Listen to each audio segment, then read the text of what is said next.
قَالَ إِنِّي عَبْدُ اللَّهِ آتَانِيَ الْكِتَابَ وَجَعَلَنِي نَبِيًّا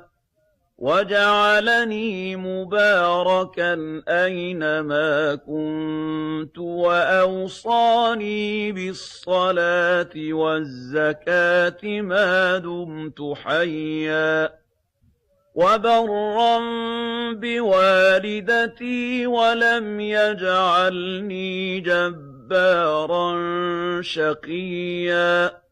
وَالسَّلَامُ عَلَيَّ يَوْمَ وُلِدتُّ وَيَوْمَ أَمُوتُ وَيَوْمَ أُبْعَثُ حَيًّا